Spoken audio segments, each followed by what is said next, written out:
Anthony. Bonjour Mélanie. Anthony, j'ai vu avec Claire et Antoine tout à l'heure que la vache était un ruminant et qu'elle avait besoin d'une alimentation de précision. Comment l'Helivector peut répondre à ça? Et déjà, qu'est-ce que c'est un vector? Alors un vecteur, c'est un système très simple. On a d'un côté une cuisine munie d'un grappin pour charger les différents ingrédients et différents fourrages. L'éleveur vient remplir la cuisine environ 2 fois par semaine à l'aide de cubes. Et ensuite, donc, ce grappin vient charger un bol qui est juste à côté, qui est stationné à côté. Donc il se fait recharger aussi en électricité au même moment qu'il se fait recharger en fourrage et en concentré aussi. Donc le grappin gère les fourrages. Ensuite, tout ce qui est concentré et minéraux peut être géré à l'aide de vis. Du coup, là, tu m'as parlé du bol. Est-ce qu'il sert uniquement à distribuer l'alimentation ou est-ce qu'il a d'autres fonctionnalités? Alors non, le bol, dans un premier temps, déjà, il sert de mélange en fait. Il va faire tous nos mélanges à l'aide de sa vis donc, qui est en inox. Le bol est tout en inox aussi.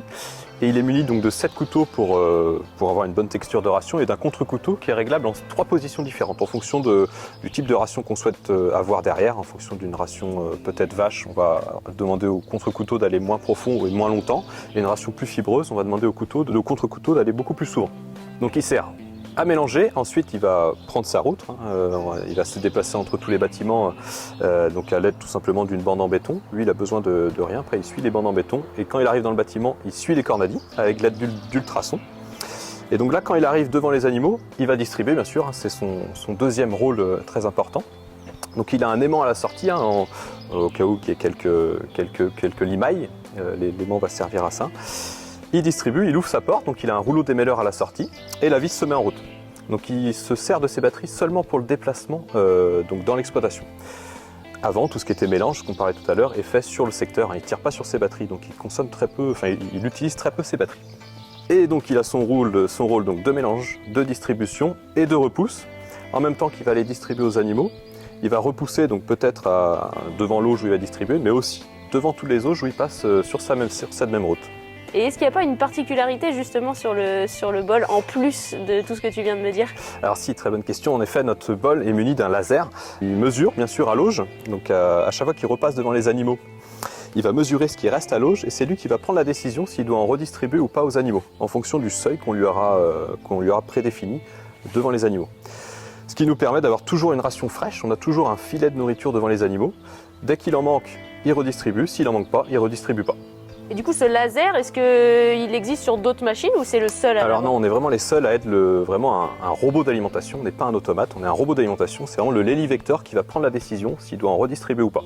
Ce qui nous permet de diminuer vraiment les refus et d'avoir de la nourriture fraîche tout le temps. Alors on est sur l'élevage d'Élodie, il y a quand même une particularité, c'est que les vaches, elles sortent au pâturage. Quel impact ça peut avoir du coup avec le bol? Parce qu'au niveau de la distribution, les vaches elles sont pas tout le temps dans le bâtiment. Comment ça se passe? Alors oui, donc là encore, on revient à notre laser. Grâce à lui, quand les vaches vont partir au pâturage, il va s'en rendre compte parce que ça va moins consommer à l'auge. Donc lui, il va moins distribuer, il va pas remettre de nourriture sur la nourriture qui est déjà présente. Quand les vaches reviennent du pâturage, quand le bol va repasser pour repousser la nourriture, il va remesurer à l'auge, il va se rendre compte que ça consomme plus, donc il va refaire un mélange, tout simplement. Ok, donc ça s'adapte vraiment en fonction de la consommation. Comme le bol il est juste à côté de nous, peut-être que tu peux me présenter les différents éléments? Ouais, d'accord. Donc, dans un premier temps ici, comme je parlais, il se déplace donc dans la ferme d'une façon autonome. Donc dès qu'il arrive devant un mur ou un cornadi, il suit ce mur ou cornadi à l'aide de ses ultrasons. Il y en a un de chaque côté. Ici, on peut retrouver l'organe de sécurité, c'est le bumper, on appelle ça. S'il y a un tracteur de mal garé ou autre chose, ça vient le détecter et il s'arrête, ça ne force pas. Et ici, on a la bande de recharge. Donc dès qu'il arrive à la cuisine, il vient s'enclencher dans la borne électrique.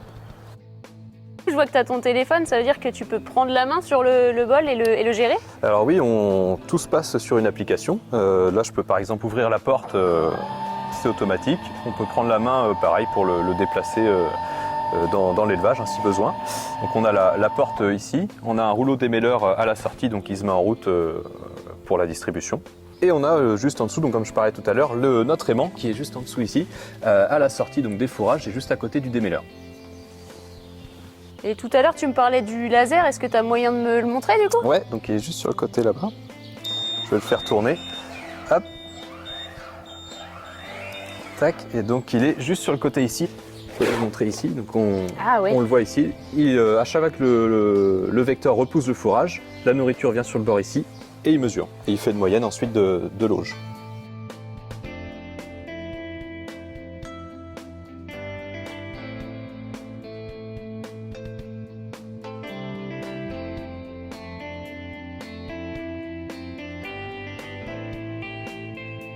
Donc on a parlé de précision, de la ration, tu m'as présenté le bol. Et du coup, est-ce que tu peux m'en dire un peu plus maintenant sur la cuisine? Alors oui, la cuisine donc, qui est munie de son grappin comme on en parlait tout à l'heure. Donc l'éleveur dans cette cuisine-là va entreposer des fourrages à l'aide d'un coupe-cube pour garder la fraîcheur du fourrage. En fait, on ne vient pas détasser le fourrage, on garde vraiment un cube bien tassé, ce qui lui permet de remplir la cuisine 2 fois par semaine en moyenne. Il peut entreposer tout type de fourrage. On a des éleveurs, j'ai un éleveur en tête sur le Morbihan qui met 11 fourrages dans la cuisine. On pourra avoir du maïs, de l'herbe, du foin, de la paille, même des concentrés. Certains mettent les concentrés directement dans la cuisine, les tourteaux. Et donc ce grappin vient ensuite, il estime déjà sa quantité en relevant. Si jamais il en a trop dans son grappin, il repose, il reprend un petit peu plus haut. Il vient ensuite déposer ça dans le bol. Et là, c'est pesé à l'aide de 3 pesons précisément dans le bol de l'Helivector. Déjà, le mélange on peut déjà le faire rien qu'au chargement. On peut alterner le maïs, l'herbe par exemple. D'abord, on va souvent mettre de la fibre dans le fond du bol, ensuite maïs, herbe. On pourrait alterner à chaque fois. Et tout ce qui est minéraux et concentrés peuvent être mis à 30% du mélange ou à 50%. Vraiment au choix en fonction de ce que l'éleveur souhaite. Donc ça, c'est l'éleveur qui peut le paramétrer lui-même. Ouais, donc à l'aide du logiciel Horizon, il rentre ses rations dedans, ses ordres de chargement. Il peut changer ça en 2 clics très facilement. Donc finalement, la définition du système, c'est la précision. Alors oui, parce que le grappin, lui, est précis au kilo près sur les fourrages. Après, on est précis au 100 grammes près sur les concentrés et 10 grammes près sur les minéraux. Donc on est vraiment précis rien qu'au chargement. Et donc le bol est lui aussi précis à la distribution. Il connaît la longueur de l'auge, son parcours à réaliser, et il pèse en continu. Donc il adapte sa vitesse en fonction de ce qui tombe. Il est en auto-apprentissage en continu. J'ai vu avec Claire tout à l'heure que les animaux avaient différents besoins. Est-ce que le Vector, du coup, peut alimenter absolument tous les animaux de l'élevage? Alors oui, c'est tout l'intérêt du Helivector, c'est donc on a un bol de 2 mètres cubes de capacité. C'est ce qui nous permet de réaliser vraiment des petites rations pour les vaches taries par exemple, les prépavelages. On peut se permettre aussi de faire une ration donc petite génisse, moyenne, grande, et une ration comme ici, début de lactation et fin de lactation par exemple. C'est vraiment l'intérêt du bol, l'Helivector, c'est de faire une multitude de rations possibles. Il faut faire de l'épicerie entre guillemets pour répondre vraiment aux besoins de chaque stade physiologique d'animaux. Et comment ça se passe s'il y a du mouvement dans le troupeau, si j'ai plus ou moins d'animaux? Alors là, revient encore notre laser. S'il y a 2 animaux en plus ou 3 animaux en moins, entre guillemets, l'éleveuse ou l'éleveur n'a rien à faire. Le bol va s'en rendre compte tout seul. Grâce à son laser, il va voir que ça consomme moins, donc il n'en distribue pas. Pareil, si on a des mouvements de génisses dans les lots des génisses, on n'a rien à faire, on le laisse en autonomie. Donc en ce moment, on parle beaucoup de la consommation d'énergie et des différentes économies. Combien ça consomme un système comme celui-ci? Donc oui, les consommations énergétiques, c'est un sujet très important à l'heure d'aujourd'hui. Donc pour notre système Vector, donc je parle bien du grappin et du bol, tout le système en lui-même, on consomme 10 kWh aux 100 animaux par jour d'électricité, ce qui représente entre 1 et 2 euros d'électricité par jour pour 100 animaux, qui est fait de lui le système le plus économe du marché en termes d'énergie. Merci beaucoup Anthony pour toutes ces précisions. Donc, du coup maintenant on sait avec Antoine, Claire et puis ta présentation également comment fonctionne la vache, quels sont ses besoins et comment le système Vector peut répondre à ces différents besoins. Il se trouve que demain j'ai rendez-vous avec Jean-Marc Eliès qui est nutritionniste et qui va pouvoir me donner aussi son point de vue extérieur sur le système Vector, et donc j'ai rendez-vous avec lui sur une autre exploitation. Donc, merci beaucoup.